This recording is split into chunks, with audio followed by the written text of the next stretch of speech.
নমস্কার, আশা করি আপনারা সকলেই ভালো আছেন। আজকে যে প্রোগ্রামটা করছি আমি প্রত্যেক বছরই কিন্তু প্রোগ্রামটা করে থাকি। কি প্রোগ্রামটা হচ্ছে, নামটা হচ্ছে ২০শে জুন ২১টা লবঙ্গ আর একটা কাগজি লেবু হলুদ রঙের।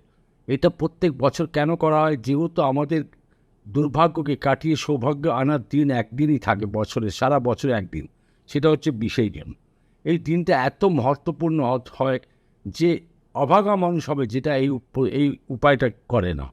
নিজের দুর্ভাগ্যকে কাটাবার একমাত্র দিন আমাদের নারায়ণজী এটাকে আমাদেরকে শাস্ত্রের মধ্যে আদেশ দিয়েছেন যে নিজের দুর্ভাগ্যকে যদি কাটাতে চাও তাহলে ২০শে জুন শুধু আমাকে মনে রাখবে।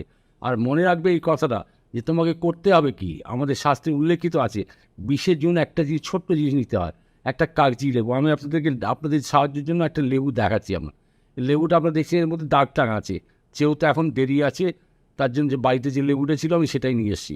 এই লেবুটাকে নিয়ে কী করবে, এরকম দুটো লবঙ্গের মধ্যে দেখছেন লাগানো আছে, সে আপনি দুটো লবঙ্গ কেন, এখানে ২১টা লবঙ্গ লাগাতে হবে। ২০শে জুন ২১টা লবঙ্গ, একটা লেবু, এই কাগজি লেবু। এরমভাবে লেবুটা নিয়ে নিলেন। করবেনটা কি, লেবুটার মধ্যে আগে ছিদ্র করে দেবেন ২০টা ২১টা চারিপাশে আপনি ঘুরিয়ে যেদিকে হোক, যেখানে হোক ছিদ্র করে নিলেন। পেরেক দিয়ে করুন, কোনো কাঠি দিয়ে করুন, যেটা দিয়ে করুন। করে দেওয়ার পর এটার মধ্যে এক একটা লবঙ্গ নেবেন আর এর মধ্যে গেঁথে দেবেন। ফুলওয়ালা লবঙ্গ হয়, যেন ভালো লবঙ্গ হয়। লবঙ্গটা যখন গেঁথে দিলেন তারপর এটা কী করবেন, আপনাকে শুধু এক সিম্পল কাজ, একটা বাটি নেবেন, বাটির মধ্যে এই লেবুটাকে রেখে দেবেন। আর এটা নারায়ণজির সামনে, কৃষ্ণের সামনে, ঠাকুরের স্থানে আপনি রেখে দিন। আপনাদের বাড়িতে নিশ্চয়ই কৃষ্ণের মূর্তি তো হবে, ফটো হবে, যাই হোক, আপনি যেটা খুশি আপনি রাখতে পারেন, ওনার সামনে এটা রেখে দিন এবং প্রার্থনা করুন। এটা আমি বলবো না যে সব শুধু সুখী মানুষরাই করবেন, তা নয়। যারা যে ধরনের মানুষ হোক, দুঃখিত মানুষ হোক, কষ্টের মানুষ হোক, সুখী মানুষ হোক, যারাই আছেন, যে ধরনের জীবনযাপন করছেন, এটাই করুন। তার মানেটা হচ্ছে কি, যখনই আপনি এটা করবেন আপনার জীবনে যে একটা বছরের মধ্যে যে দুর্ভোগ আছে বা দুর্ভাগ্য আপনাকে ছাড়ছে না পিছা, এটাকে কাটিয়ে তোলার জন্য আমাদের নারায়ণজি আদেশ দিয়েছেন যে এই দিনটাকে মনে রাখো। শুধু আমাদের ইন্ডিয়াতে নয়, ভারতবর্ষে নয়, সারা বিশ্বে কিন্তু এই জিনিসটা প্রচলন আছে। এই জিনিসটা করার প্রচলন, আপনি বিদেশে যদি কোনো সময় যাবেন, কোনো কাউকে জিজ্ঞেস করবেন, তারাও করবে, এটা করেই থাকে। যেহেতু আমাদের শাস্ত্রের সব জিনিসগুলো তো বিদেশিরা নিয়ে নিচ্ছে, ওরা অ্যাকসেপ্ট করেছে, আর অ্যাকসেপ্ট করে ওরা পালনও করছে। সেই সূত্রে আমি বলবো, আপনারা নিজের জীবনটাকে ঠিক রাখার জন্য, দুর্ভাগ্যটাকে কাটিয়ে তোলার জন্য, যেমন কোনো রকমের দুর্ভোগ আপনাকে সারা বছর না ভোগ করতে হয়, কোনো দুর্ভাগ্য আপনার পাশে ছোঁয়াও যেন না লাগে, আপনার কোনো মতেই কষ্ট যেন না আসে। যে ধরনের আপনি ব্যবসা করছেন, চাকরি করছেন, যাই কিছু করছেন, দেখুন সবার মানুষের সুখী মানুষ কেউ নেই, কিছু না কিছু আমাদের ভোগ করতেই হয়। আমাদের পৃথিবীতে যখন আমরা এসেছি, দুঃখ সুখ দুটোকেই আমরা ভোগ করতে হয়। যা ভোগ করার জন্য মানুষের জন্ম হয়, সে দুঃখের হোক, ভালোই হোক, খারাপ হোক, যাই হোক, সে আমরা যতই হোক, আমরা কিন্তু আমাদের কাছে রাস্তাও দিয়েছি, ঈশ্বর আমাদের কাছে রাস্তাও দিয়েছে আর বলেছে যে একদিন শুধুমাত্র তুমি এই উপায়টা করো। যে পালনকর্তা শ্রী নারায়ণ, শ্রী হরি, উনি আমাদেরকে এটা আদেশ দিয়েছেন যে যারা এই উপায়টা করবেন তারা সারা বছর তো সুখী থাকবেন। আর প্রত্যেক বছর যদি করতে পারেন, সারা জীবন সুখী থাকবেন। এটা জেনে রাখুন যে পালনকর্তা নারায়ণ, এটা জেনে রাখুন। আর সৃষ্টিকর্তা হলেন শ্রী ব্রহ্মা, আর সংহারকর্তা হয়ে গেলেন শ্রী শিব। তো এই যে ব্রহ্মা বিষ্ণু মহেশের কথা, তার মধ্যে নারায়ণজি আমাদের কাছে বহু রাস্তা দিয়েছেন। একবার যখন দেবী লক্ষ্মী নারায়ণকে জিজ্ঞেস করলেন যে এই মানুষ এত দুর্ভোগ তার জীবনে কেন হয়, আর দুর্ভোগকে কীভাবে কাটাতে পারে, তখন উনি বললেন, উপদেশ দিলেন যে এইভাবে একটাই মাত্র শুধু উপায় আছে। সারা বছরের মধ্যে একটা দিন মানুষ যদি করতে পারে, যদি করে, তাকে বলবো সৌভাগ্যবান। আর যারা করতে পারেন না বা করতে চান না, তাদের মতো অভাগা মানুষও হয় না। দেখুন, আমরা বলবো কষ্ট কার আসে না, সবারই আসে। সকলের জীবনে কষ্ট কিছু না কিছু লেগেই আছে, আর কষ্ট ছাড়া জীবনও হয় না। যারা কষ্ট করে তারা জীবনে এক্সপিরিয়েন্স গেন করে, আর এক্সপিরিয়েন্স গেন করে তখন একটা সুখের জায়গাও নিয়ে আসতে পারে। কিন্তু আমি আপনাকে সেটা বলবো যে সুখের জীবন কেন আসবে, কেন দুঃখ ভোগ করবেন, কেন আপনি কষ্টে থাকবেন, যখন ঈশ্বর আমাদের কাছে এত সুন্দর উপায় দিয়ে দিয়েছে। আমাদের শাস্ত্রে উল্লেখিত রয়েছে যে এই উপায়টা করলে আপনি ২০শে জুন একটা লেবু নিলেন, কাগজি লেবু নেবেন, কোনো দাগ যেন না থাকবে, এটা খেয়াল রাখবেন। পরিষ্কার দেখে লেবু নেবেন, পরিষ্কার। আপনি আগের দিন কিনতে পারেন, কোনো অসুবিধাই নিয়ে আপনি তারপরের দিন, যেদিন ২০শে জুন হবে, ২১টা লবঙ্গ, ফুলওয়ালা লবঙ্গ নিয়ে তার মধ্যে যে ছিদ্র করেছেন তা পেরেক দিয়ে করুন বা কোনো কাঠি দিয়ে করুন, যেটা দিয়ে করুন, করে ওর মধ্যে যেখানে খুশি গেঁথে দিন। রাখার পর তারপর একটা বাটি নেবেন, তার মধ্যে রেখে দেবেন এটা, আর ঈশ্বরের সামনে, নারায়ণজির সামনে, কৃষ্ণের সামনে রেখে দিন। নিজে প্রার্থনা করুন, শুধু এই কথাটা বলুন যে আমার জীবনে যতটা দুর্ভোগ বা ভোগ রয়েছে, মানে এমন কষ্টের দিন আমার যাচ্ছে, আমাকে এটা দিয়ে উদ্ধার করুন। আপনি বিশ্বাস রাখুন, আপনি সৎ মন দিয়ে যখন এটা করবেন, আপনার যতই কষ্ট হোক না কেন, যেরকম জীবনযাপন করছেন না কেন, মানে আপনি দেখবেন তার থেকে বেটার লাইফ আপনি লিড করবেন।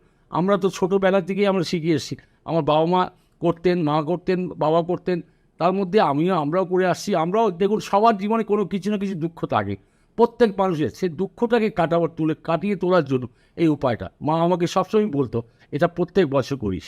আমি সেই হিসাবে আমি প্রত্যেক বছর করে আসছি। আর মা বাবার আশীর্বাদে আজকে আপনাদের আশীর্বাদে একটা পজিশানে আছি। যাই হোক, এটা আপনাদের আশীর্বাদ ছাড়া কিছু হয় না।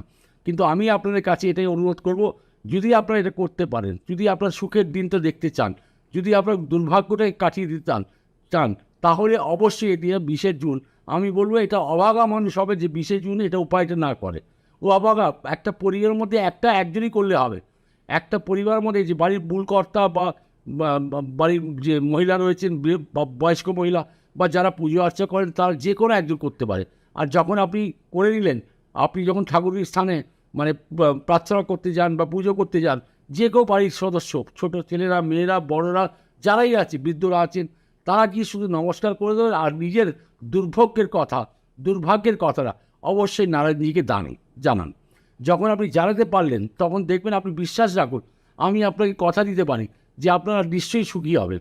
আর যত রকম কষ্ট মনের মধ্যে রয়েছে, মানসিক কষ্ট রয়েছে, ডিপ্রেশনে ভুগছেন, যত রকমের সারা বছর আপনি কষ্ট করে আসছেন, যারা দেখেননি এই প্রোগ্রাম, তাহলে নিশ্চয়ই আমি বলবো সবাই এই প্রোগ্রামটা দেখে, আর আপনাদের আত্মীয় স্বজন যারাই থাকুন, দেখুন আপনি যদি কাউকে শেয়ার করেন, তাহলে এটা আপনারও ভালো হবে, তাদেরও ভালো হবে।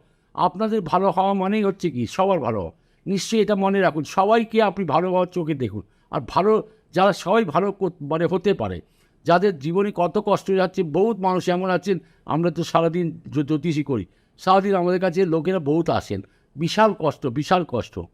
মানে আমি আপনাকে বলবো যে সুখী মানুষ হচ্ছে, সেও কষ্টের দিন ভোগ করছে, হয়তো এরা এই প্রোগ্রামটা না দেখে ভোগ করছে। এবার আমি এই প্রোগ্রামটা এত অ্যাডভান্স করে দিলাম যাতে আপনারা সময় পেয়ে যান আর মাথায় রাখতে পারেন যে এই উপায়টা করব। আর নিশ্চয়ই করুন, দেখবেন খুব ভালো ফলাফল পাবেন। আপনি যত মনের কষ্ট আছে, যত মনের দুঃখ আছে, আপনি নারীর সামনে একবার প্রার্থনা রেখে বলুন না, মনে মনে বলুন, আর ওনার দিকে তাকিয়ে বলুন, আর শ্রদ্ধা মনে বলুন, এত ভক্তি মনে বলুন, যেটা আপনি রিয়েলি কষ্ট পাচ্ছেন, আমি বিশ্বাস করুন, আপনার একদম ফুল হয়ে যাবে। যত আপনার কষ্ট আছে, দুঃখ আছে, দুর্ভোগ আছে, আপনার কপালে যত দুর্ভোগ যদি থাকে, আমি বলবো হাতের লেখা, ঈশ্বরের লেখা কেউ কাটতে পারে না। কিন্তু 20শে জুন একটাই কথাই বলতে পারুন, আপনার যত কষ্ট আছে সব আপনি নিজেই কাটাতে পারবেন। উপায়টা অবশ্যই করুন, আর করে আপনি দেখবেন কত আনন্দিত থাকবেন, আপনারা নিশ্চয়ই অনুভব করতে পারেন। উপায়টা করলেন, ঠাকুরের কাছে রেখে দিলেন, সকালে স্নান করার পর, শুদ্ধ বস্ত্র পরার পর আপনি এটা করে দিলেন। তারপর কি করবেন, সারা দিন ওখানে পড়ে থাকুন, সারা রাত পড়ে থাকুন। ঠিক তার পরের দিন, মানে 21শে জুন, সেটাকে নিয়ে আপনি এটা প্লাস্টিক প্যাকেটের মধ্যে রেখে বা কোনো কাগজে মুড়ে সেটাকে গিয়ে জলের মধ্যে ফেলে দিন। এবার পুকুরে ফেলতে পারেন, নদী, গঙ্গা ইত্যাদি যা পাচ্ছেন সেখানে ফেলে দিন। কিন্তু ঘটনা হচ্ছে, আপনার পাশে আসে যদি জল না থাকে, যদি জলের কোনো পুকুর টুকুর যদি না থাকে, তাহলে আপনি কি করবেন, আপনার কোনো গাছের গোড়ায় রেখে দিয়ে আসতে পারেন। অশ্বত্থ গাছ বাদ দিয়ে যে কোনো গাছের গোড়ায় রাখতে পারেন। যখন আপনি রেখে দেবেন, আপনি দেখবেন কত আনন্দ অনুভব করবেন। আপনার এটা রাখার পর আপনি কি করছেন, আপনার যত দুর্ভাগ্য, যত দুর্ভোগ, যত কষ্ট, যত মানসিক কষ্ট, যত ডিপ্রেশন, যার জন্য আপনি কষ্ট পাচ্ছেন, আপনি সমস্ত ওখানে ফেলে দিয়ে আসছেন। আপনার মন থেকে সব জিনিস বেরিয়ে যাবে। আপনি দেখবেন এত আনন্দিত হবেন, এত আপনার মধ্যে একটা ঊর্জাবান শক্তি আপনার মধ্যে চলে আসে, পজিটিভ এনার্জি এত সুন্দর চলে আসে। আপনি নিশ্চিন্ত থাকতে পারেন যে উপায়টা করে আপনি সারাটা বছর খুব সুন্দরভাবে লাইফ লিড করতে পারেন। সারা বছর, প্রত্যেক বছর করবেন, যতদিন আপনি জীবিত আছেন করে যান। বাড়ির যে কোনো একজন করলেই হবে। সবাই গিয়ে শুধু প্রার্থনা করবে ঈশ্বরের কাছে যে আমার যাই কষ্ট আপনার আছে, সেই কষ্টটাকে কাটিয়ে তোলা আপনি আছেন, আর কেউ নেই, ব্যাস উনি কাটাতে পারবেন। আপনি আশীর্বাদ ওনার কাছে গ্রহণ করুন, নিশ্চয়ই মাথা নত করে নমস্কার করবেন। এটা করার ফলে আপনি অনুভব করতে পারবেন যে কত সুন্দর লাইফ লিড করতে পারছেন। ভালো থাকুন, সুখে থাকুন, আনন্দে থাকুন। নমস্কার।